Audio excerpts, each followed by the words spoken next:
欢迎来到频道 Daily Star News， 订阅频道，不要错过当天最热门的新闻。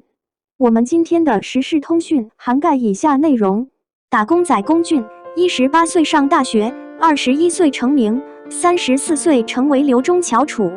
近日，演员龚俊公布了自己的新综艺节目《决战巅峰》，该节目主要以当下最火的《王者荣耀》为蓝本，不只是艺人以此为乐，圈外的玩家也不少。这场电竞综艺也有来自各行各业的艺人，除了演艺圈，还有体育圈等等。龚俊是演艺圈的艺人之一。2021年《山河令》的开播，让龚俊成为新一代的顶流主播。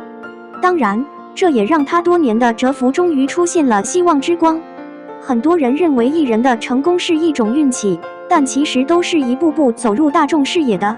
那么，龚俊到底经历了什么？1992年出生于成都的龚俊，小时候家境相当殷实，爸爸妈妈都是经商的。虽然平时很忙，但好在收入还不错。虽然父母给了龚俊相对富裕的生活，但商界人士却无法经常陪伴孩子。于是，龚俊从小就养成了自己做家务和做饭的习惯。事实上，他的这些习惯在他后来的公众平台以及综艺节目《中餐厅》中都有体现。他的厨艺非常娴熟，做的菜色香味俱全，乍一看是个厨艺高手，就连挑剔的安翔尝过他的厨艺后，都直夸龚俊是个顾家的好人。很多人都知道龚俊是东华大学的一名表演系学生，但实际上他在17岁那年就学习了艺术。他想走艺术考生的路线，但他不是学习艺术的材料。有一次，在老师的建议下，他学习了表演。起初，龚俊没有选择东华大学，而是选择了南京艺术学院。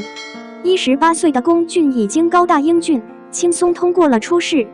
然而，作为少年，虽然知道自己的强项，但还是带着些许自卑。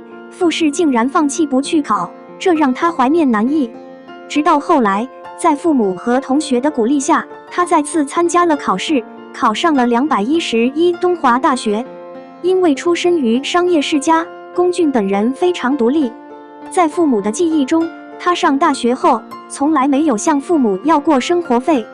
每天课余时间，他都会拍一些广告和模特来赚钱，虽然不多，但对于大学生来说已经足够了。2015年，他还迎来了人生的第一部电视剧《剑与炫》，因为是网剧，所以当时并没有太多关注。但是他依然没有放弃，依然孜孜不倦地当起了娱乐圈杀手。直到2017年，出演刘诗诗主演的《醉玲珑》，虽然还是18线的小配角，但觉得自己进步了。从2019年的《最伟大的一代》到2020年的《婚恋情》，龚俊终于在娱乐圈崭露头角。然而，他不知道的是，他真正一举成名才不到1年的时间。《山河令》剧组太穷，请不起大牌演员，于是把目光投向了龚俊。看完剧本后，他很感兴趣，于是欣然接下。让龚俊没想到的是，2021年该剧播出后，他成为了当红的顶流主播。龚俊火了之后，他在娱乐圈的经历也被扒了出来，让网友大跌眼镜的是处处有龚俊。他曾经经常出现在电视广告中，比如必胜客、康师傅方便面，以及各种婚礼宣传照，以及当年特别火的陶乐斯广告。虽然只是一个快乐的背景板，但也记录了龚俊的身世。当时有人觉得龚俊只是昙花一现，没多久就火了，但他自己出身低谷，所以不在乎别人怎么说。他还用自己的实际行动打败了那些看不起他的人。山河令之后，龚俊的你好、火焰蓝和沉睡的花园也陆续上线。现在他和迪丽热巴主演的《安乐传》也即将上映，雨中楚曦、吴宣仪主演的《我要逆风》也即将上线。在他的生活中，龚俊也非常感谢对他好的人。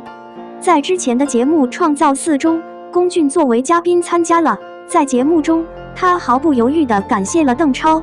原来，在他还是小透明的时候，邓超给了小胡咖喱很多温暖，所以这让龚俊记了好多年。不知道大家怎么看龚俊的过去？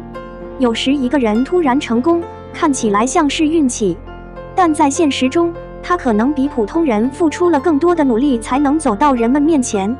龚俊在奋斗的过程中，从来没有表现出自卑和骄傲，而是始终坚守着初心，一步一个脚印地往前走。所以，坚守初心，迎来属于自己的精彩。